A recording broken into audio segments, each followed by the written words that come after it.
स्वागत है आप सभी लोगों का इस वीडियो में। इस वीडियो में हम आप लोगों के लिए एक नई सीरीज स्टार्ट करने जा रहे हैं। आर्मी जीडी अग्निवीर के लिए हम आपका प्रैक्टिस सेट यहाँ पे डिस्कस करने वाले हैं।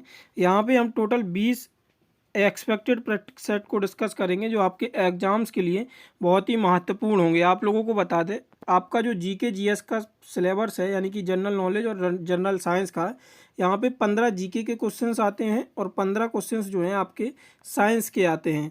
तो यहाँ पे हम जो टोटल क्वेश्चन डिस्कस करने वाले हैं वो आपके 25 क्वेश्चंस को डिस्कस करने वाले हैं, जिसमें 15 जीके के और 10 साइंस के। और यहाँ पे आपको एक क्वेश्चन के साथ साथ हम एक्स्ट्रा फैक्ट भी देंगे। टोटल हम आपको यहाँ पे 1000+ क्वेश्चंस आपको प्रैक्टिस सेट के माध्यम से बताने वाले हैं। तो चलिए चलते हैं, पहला प्रश्न देखते हैं। पहला है आपका, वल्लभ भाई पटेल को सरदार की उपाधि किसने दी थी? तो वल्लभ भाई पटेल को सरदार की उपाधि किसके द्वारा दी गई थी? तो इसका राइट आंसर क्या होगा? तो बारदौली की जो महिलाएं थीं इनके द्वारा सरदार पटेल को सरदार की उपाधि दी गई थी वल्लभ भाई को। अगर हम बारदौली सत्याग्रह की बात करें तो ये आपका जो बारदौली सत्याग्रह हुआ था, ये कब हुआ था? तो जून 1928 में। कब? जून 1928 में। और ये गुजरात में जगह पड़ती है बारदौली, यहाँ पे ये सत्याग्रह हुआ था। वहीं अगर हम सरदार पटेल की बात करें तो सरदार पटेल भारत के पहले उप प्रधानमंत्री क्या रहे? ये उप प्रधानमंत्री और पहले गृह मंत्री, ये पहले उप प्रधानमंत्री और पहले गृह मंत्री रहे हैं सरदार पटेल। सरदार पटेल का एक बहुत ही फेमस स्टैचू है जो है आपका statue of unity. Statue of unity ये आपका सरदार पटेल का है और ये गुजरात राज्य में स्थित है। और सरदार पटेल की जयंती जो है ये आपकी कब मनाई जाती है? तो 31 अक्टूबर को मनाई जाती है और ये 2014 से एकता दिवस के रूप में मनाई जा रही है। कब से मनाई जा रही है? 31 अक्टूबर को एकता दिवस। तो 2014 से ये आपका 31 अक्टूबर को एकता दिवस के रूप में मनाया जाता है। तो ऐसे ही इम्पोर्टेंट फैक्ट्स के साथ हम आपका सारा का सारा प्रैक्टिस सेट डिस्कस करेंगे, जो फर्स्ट प्रैक्टिस सेट से है लास्ट प्रैक्टिस सेट 20 तक। तो आप लोग जरूर जुड़े रहें। लास्ट में आपसे हम एक प्रश्न भी पूछेंगे तो उसका आंसर आप लोग हमें कमेंट बॉक्स में ज़रूर बताएं। महाराष्ट्र के वर्तमान में राज्यपाल कौन है? तो महाराष्ट्र वर्तमान में अगर हम राज्यपाल की बात करें तो ये कौन है? तो जो वर्तमान में महाराष्ट्र के राज्यपाल हैं ये आपके हैं CP राधाकृष्णन। ये वर्तमान समय में महाराष्ट्र के राज्यपाल हैं। वहीं अगर हम लक्ष्मण प्रसाद आचार्य की बात करें तो ये आपके अभी असम के राज्यपाल हैं, लक्ष्मण प्रसाद आचार्य। और वहीं फागू चौहान की बात करें तो ये फागू चौहान जो हैं आपके मेघालय, कहाँ के राज्यपाल हैं? तो ये आपके मेघालय के राज्यपाल हैं। आपके जो इम्पोर्टेंट टॉपिक्स हैं CM और गवर्नर, ये आपके इम्पोर्टेंट टॉपिक्स बनते हैं। यहाँ से एक प्रश्न आपका देखने को ज़रूर मिलता है।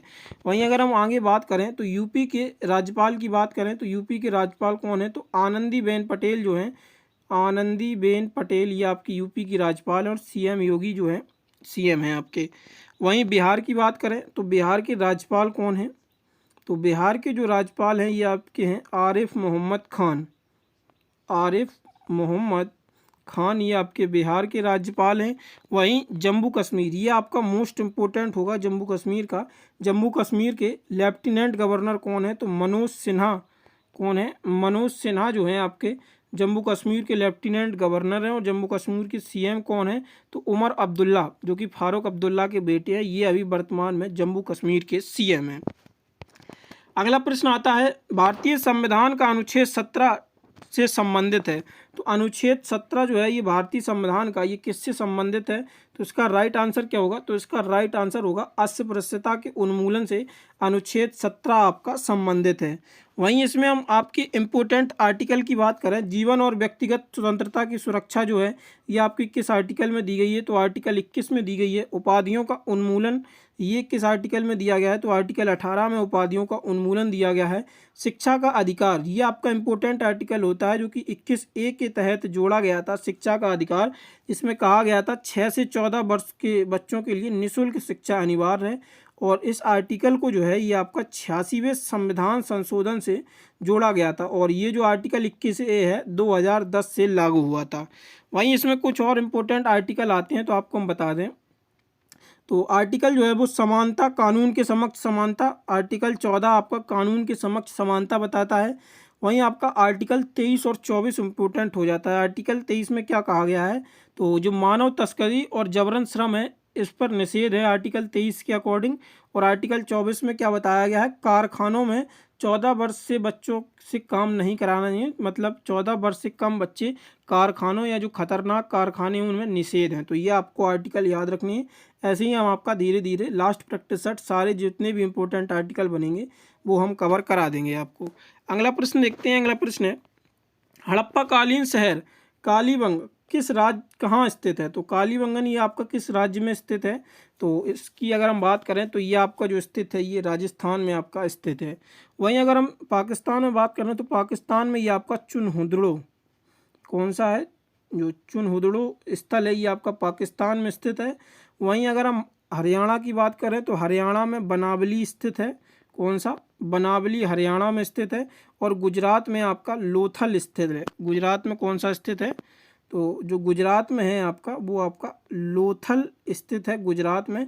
और लोथल जो है ये आपका गोदीवाड़ा और बंदरगाह भी है, ये भी आपको याद रखना है। अगला प्रश्न आता है, लोकसभा के पहले स्पीकर कौन थे। तो लोकसभा के जो पहले स्पीकर थे ये कौन थे, तो इसका राइट आंसर होगा गणेश वासुदेव मावलिंकर जो थे ये आपके लोकसभा के पहले स्पीकर थे। और ये कब बने थे, तो 1952 में जो लोकसभा है ये पहले अस्तित्व में आई और 1952 में ही ये पहले लोकसभा के स्पीकर बने थे। और वर्तमान समय में लोकसभा के स्पीकर कौन है वर्तमान में, तो वर्तमान में जो लोकसभा के स्पीकर हैं ये आपके कौन है, ओम बिरला। ओम बिरला जो हैं ये वर्तमान में लोकसभा के स्पीकर हैं। वहीं आपको यहाँ पे एक प्रश्न दिख रहा होगा, नीलम संजीव रेड्डी, तो ये राष्ट्रपति बने थे, निर्विरोध चुने जाने वाले पहले राष्ट्रपति थे। और जो ये किस नंबर के राष्ट्रपति बने थे, तो 6वें नंबर के प्रेसिडेंट बने थे ये आपके नीलम संजीव रेड्डी। अगला प्रश्न आता है, संयुक्त नौसैनिक अभ्यास वरुण भारत और निम्नलिखित में से किस देश के बीच होता है। तो वरुण जो युद्ध अभ्यास है भारत और फ्रांस के बीच ये किया जाता है। संयुक्त सैन्य अभ्यास भारत और फ्रांस के बीच एक और युद्ध अभ्यास होता है जिसका नाम क्या है, तो जिसका नाम जो है ये शक्ति युद्ध अभ्यास है, जो भारत और फ्रांस के बीच होता है। युद्ध अभ्यास आपके लिए इम्पोर्टेंट है, स्पेशली जो आर्मी कंडक्ट कराती है वो तो इम्पोर्टेंट युद्ध अभ्यास होते ही है। और यूएस की बात करें तो यूएस से जो हम युद्ध अभ्यास करते हैं, एक तो नाम है आपका युद्ध अभ्यास ही नाम है उसका, युद्ध अभ्यास। और दूसरा है आपका रेड फ्लैग। दूसरा युद्ध अभ्यास कौन सा है, तो ये हम यूएस के साथ करते हैं युद्ध अभ्यास और रेड फ्लैग, और फ्रांस के साथ हम करते हैं शक्ति और वरुण। अगला प्रश्न आता है, संतोष ट्रॉफी किस खेल से संबंधित है। तो संतोष ट्रॉफी ये आपकी किस खेल से संबंधित है, तो इसका राइट आंसर क्या होगा, तो इसका जो राइट आंसर है वो आपका होगा ऑप्शन ए, फुटबॉल से ये संतोष ट्रॉफी संबंधित है। फुटबॉल से एक और इम्पोर्टेंट ट्रॉफी होती है जो है आपकी डूरंड कप। डूरंड कप आपकी ये फुटबॉल से ही संबंधित है। और यूरोपा लीग, जो यूरोपा लीग है ये भी आपकी फुटबॉल से ही संबंधित है। तो ये दोनों भी आपको याद रखनी है। वहीं अगर हम क्रिकेट की बात करें तो क्रिकेट से जो इम्पोर्टेंट ट्रॉफी बनती हैं आपकी, एक तो आपकी रणजी ट्रॉफी बनती है, रणजी ट्रॉफी। दूसरी जो इम्पोर्टेंट बनती है ये आपकी बनती है दिलीप ट्रॉफी। तीसरी है विजय हजारे ट्रॉफी। तीसरी कौन सी है, विजय हजारे। ये आपकी पूछ लिए जाते हैं अक्सर। तो क्रिकेट की एक तो रणजी ट्रॉफी होगी, दिलीप ट्रॉफी होगी, विजय हजारे ट्रॉफी होगी। और आगे इसमें आता है ईरानी कप, ईरानी कप और सैयद मुश्ताक अली ट्रॉफी, सैयद मुश्ताक अली ट्रॉफी, ये आपकी क्रिकेट से संबंधित है। वहीं अगर हम टेनिस से बात करें तो टेनिस में आपका एक डेविस कप, ये आपका मोस्ट इम्पोर्टेंट है डेविस कप। डेविस कप आपका है, एक विंबलडन आता है, विंबलडन के बाद ऑस्ट्रेलियन ओपन, यूएस ओपन और फ्रेंच ओपन, ये आपकी टेनिस से संबंधित कप हैं। अगला प्रश्न देखते हैं। अगला प्रश्न है, निम्नलिखित में से गुजरात के बड़ोदरा के कोटावी स्टेडियम में विजय हजारे ट्रॉफी 2024-25 जीती है। तो विजय हजारे ट्रॉफी 2024-25 ये किसके द्वारा जीती गई है, तो इसका राइट आंसर क्या होगा, कर्नाटक। कर्नाटक के द्वारा ये विजय हजारे ट्रॉफी जीती गई है। और ये जो कर्नाटक ने जीती है ये 5वीं बार विजय हजारे ट्रॉफी जीती है कर्नाटक ने। और किसको कर्नाटक ने हराया था, तो विदर्भ, जो विदर्भ है इसको हराकर ये कर्नाटक ने विजय हजारे ट्रॉफी जीती है। और विजय हजारे ट्रॉफी मैंने आपको ऊपर ही बताया ये क्रिकेट से संबंधित है। अगला प्रश्न देखते हैं। अगला प्रश्न है, भारत में कितनी भाषाओं को शास्त्रीय भाषा का दर्जा दिया गया है? तो अगर हम शास्त्रीय भाषाओं की बात करें तो भारत में कितनी शास्त्रीय भाषाओं को दर्जा प्राप्त है?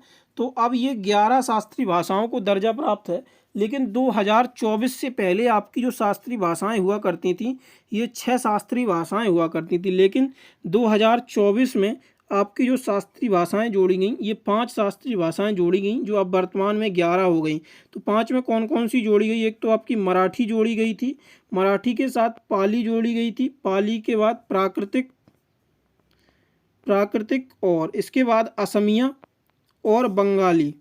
ये आपकी 5 भाषाएं जोड़ी गई थी, मराठी, पाली, प्राकृतिक, असमिया और बंगाली।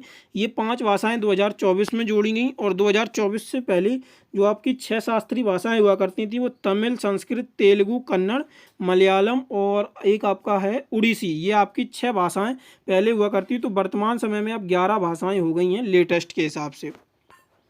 अगला प्रश्न आता है, सिमलीपल टाइगर रिजर्व किस राज्य में स्थित है? मोस्ट इंपोर्टेंट टाइगर रिजर्व है, तो ये सिमलीपल टाइगर रिजर्व जो है आपका उड़ीसा में स्थित है। और सिमलीपल टाइगर रिजर्व की बात करें और एक और उड़ीसा में आता है राष्ट्रीय उद्यान जो है आपका, जो भीतरनिका राष्ट्रीय उद्यान है, ये भी आपका उड़ीसा में स्थित है। और उड़ीसा के सीएम कौन है? तो उड़ीसा के सीएम जो हैं ये आपके मोहन चरण मांझी जो हैं, मोहन चरण मांझी ये उड़ीसा के सीएम हैं। वही राज्यपाल की बात करें तो हरिबाबू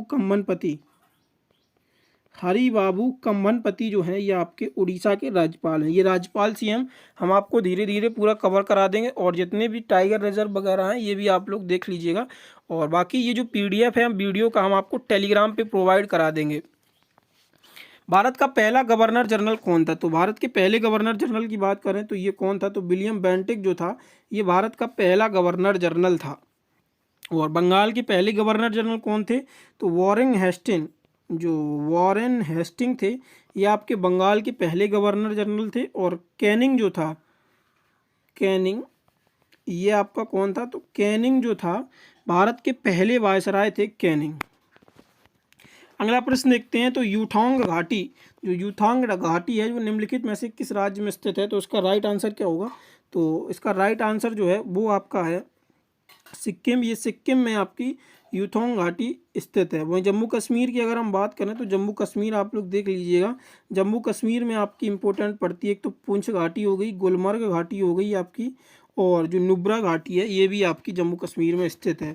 स्वतंत्र भारत का पहला वित्त मंत्री कौन था? तो स्वतंत्र भारत के जो पहले वित्त मंत्री थे ये आपके R.K. शनमुखम शेट्टी जो थे, ये स्वतंत्र भारत के पहले वित्त मंत्री थे। वहीं जवाहरलाल नेहरू जी जो थे ये प्रथम प्रधानमंत्री थे, और जॉन मथाई जो थे ये प्रथम रेल मंत्री थे आपके स्वतंत्र भारत के। ये आपको याद रखना है। अगला प्रश्न देखते हैं। अगला प्रश्न आता है, पीर पंजाल श्रृंखला डैश में स्थित है? तो पीर पंजाल श्रृंखला जो है ये आपकी जम्मू कश्मीर में स्थित है।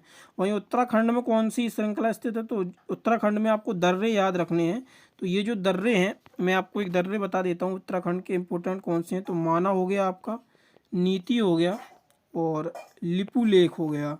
माना, नीति और लिपुलेख जो है ये आपके उत्तराखंड के प्रमुख दर्रे हो गए। भूकंप को मापने के लिए प्रयुक्त यंत्र किस रूप में जाना जाता है? तो भूकंप जिससे हम मापते हैं इसे हम सिस्मोग्राफ के रूप में जानते हैं। तो भूकंप किससे न मापा जाता है? सिस्मोग्राफ से भूकंप न मापा जाता है। वहीं बैरोमीटर की बात करें तो जो वायुमंडलीय दाब होता है, कौन सा? वायुमंडलीय दाब, इससे हम क्या ये हम बैरोमीटर से नापते हैं वायुमंडलीय दाब को। अगला प्रश्न आता है, सफ़ेद रंग के प्रकाश में कितने रंग होते हैं? तो जो वाइट लाइट होती है ये एक बेसिकली प्रिज्म का फिनोमिना है। जैसे कि ये एक आपकी वाइट लाइट हो गई और ये आपका प्रिज्म हो गया। तो ये पूछा गया है जब ये वाइट लाइट प्रिज्म पे स्कैटर करती है तो ये कितने रंग निकालती है? तो ये जो है आपके कितने रंग निकालती है? तो इसका राइट आंसर जो होगा वो क्या होगा? तो 7 रंग ये निकालती है। और 7 रंग किस फॉर्मेट में बनते हैं? तो आपको विबग्योर पता ही होगा, ये मैं बता देता हूँ, विबग्योर। तो ये red, orange, yellow, green, blue, indigo, violet, ठीक है। तो ये विबग्योर का फॉर्मेशन करती है जब वाइट लाइट स्कैटर होती है, तो ये 7 रंग निकालती है। अगला आता है निम्नलिखित में से किस प्रकार के जीवों में स्वदोषी शोषण पाया जाता है। तो ये किस प्रकार के जीवों में पाया जाता है, तो जीवाणु जो होते हैं इसमें ये देखने को मिलता है। समतल दर्पण में बनी छवि डैश होती है, तो जो समतल दर्पण होता है उसमें जो छवि बनती है वो पार्श्विक और औंधी छवि बनती है। अगला आता है सूर्य से पृथ्वी पर ऊष्मा का संरक्षण किस विधि के द्वारा किया जाता है। तो सूर्य से पृथ्वी पर ऊष्मा का संरक्षण पूछा गया है, तो ये किसके द्वारा किया जाता है, तो ये जो विधि होती है विकिरण की विधि होती है। अगला प्रश्न देखते हैं निम्नलिखित में से किस माध्यम से ध्वनि सबसे तेज गति से गुजरती है। तो ध्वनि की जो सबसे तेज गति होती है ये ठोस यानी कि सॉलिड में सबसे तेज गति होती है ध्वनि की। अगला प्रश्न आता है निम्नलिखित में से कौन सा एक ज्वलनशील पदार्थ नहीं है। Alcohol, oxygen, LPG, petrol. तो दो तो आप ऐसे ही एलिमिनेट कर दिए होंगे और अल्कोहल ऑक्सीजन में दिख रहा होगा। तो यहाँ पे जो ज्वलनशील पदार्थ नहीं है तो ऑक्सीजन जो है ये आपका ज्वलनशील पदार्थ नहीं है। अगला प्रश्न देखते हैं। अगला प्रश्न निम्नलिखित में से कौन सा एक रासायनिक परिवर्तन है। तो रासायनिक परिवर्तन आपको बताना है, तो इसका राइट आंसर क्या होगा। तो यहाँ पे देख लीजिएगा आप, ये आपको 4 ऑप्शंस दिए गए हैं। तो इसमें से जो राइट आंसर आपका होगा वो होगा लोहे में जंग लगना। ये एक रासायनिक परिवर्तन नहीं है। जब एक टेस्ट ट्यूब में अज्ञात तरल में नीले लिटमस को डाला गया तो वह लाल हो गया, तरल क्या था। तो जब हम ब्लू लिटमस यानी कि नीले लिटमस जो है उसको डालते हैं, अगर वो लाल हो जाए तो वो क्या सब्सटेंस होता है, तो अम्ल होता है। वहीं क्षार जो होता है वो रेड से ब्लू हो जाता है। तो ये आपको याद रखना है। खट्टे स्वाद वाला भोजन प्रकृति में डैश होता है। तो खट्टे स्वाद वाला जो भोजन होता है वो प्रकृति में किस रूप में, तो अम्लीय रूप में पाया जाता है। चलिए अगला प्रश्न देखते हैं और आपका ये आखिरी प्रश्न है, 25वां नंबर है कि 77वां भारतीय सेना दिवस किस थीम के तहत मनाया गया। तो 77वां जो भारतीय सेना दिवस है ये आपका किस थीम के साथ मनाया गया। तो ये आपका इम्पोर्टेंट प्रश्न रहने वाला है। तो भारतीय सेना दिवस जो कि हम 15 जनवरी को मनाते हैं और ये किस थीम के साथ मनाया गया है, तो इसका राइट आंसर क्या होगा। तो इसका जो राइट आंसर है आपका वो है समर्थ भारत और सक्षम सेना। ये आपका 77वां भारतीय सेना दिवस इस थीम के साथ मनाया गया। वहीं ये जो आपको दिख रहा है प्लास्टिक प्रदूषण को हराएं, तो ये हम 5 जून यानी कि पर्यावरण दिवस की थीम थी, ये आपकी 5 जून की। हमारी शक्ति हमारा ग्रह, ये किस थीम है, किस डे की थीम है, तो ये 22 अप्रैल जो कि पृथ्वी दिवस हम मनाते हैं, तो ये पृथ्वी दिवस की थीम थी हमारी शक्ति हमारा ग्रह। तो ये आपको याद रखना है। और भारतीय सेना दिवस किस थीम के साथ, समर्थ भारत और सक्षम सेना के साथ ये आपका मनाया गया। वहीं आगे देखते हैं आज का प्रश्न जिसका आंसर आप लोगों को हमें कमेंट बॉक्स में बताना है कि स्टैचू ऑफ यूनिटी किस राज्य में स्थित है। गुजरात, मेघालय, पंजाब, हरियाणा। तो इसका आंसर आप लोग हमें कमेंट बॉक्स में ज़रूर बताएं। और आप लोगों के लिए बता दें कि अगर आप लोग आर्मी अग्निवीर के मॉक टेस्ट यानी कि सेक्शनल मॉक टेस्ट या जो फुल मॉक टेस्ट हैं वो देना चाहते हैं, तो ऐप का लिंक आप लोगों को डिस्क्रिप्शन में मिल जाएगा। वहाँ पे आप लोग ऐप को डाउनलोड करके रजिस्टर करके आर्मी अग्निवीर जीडी के आप लोग free of cost mock test दे सकते हैं। और टेलीग्राम आप लोग ज्वाइन कर लीजिएगा जिससे आप लोगों को PDF मिलता रहे। और बाकी आप लोग चैनल पर पहली बार आए हैं तो चैनल को सब्सक्राइब जरूर कर लें और वीडियो को अपने दोस्तों के साथ शेयर करना ना भूलें। धन्यवाद।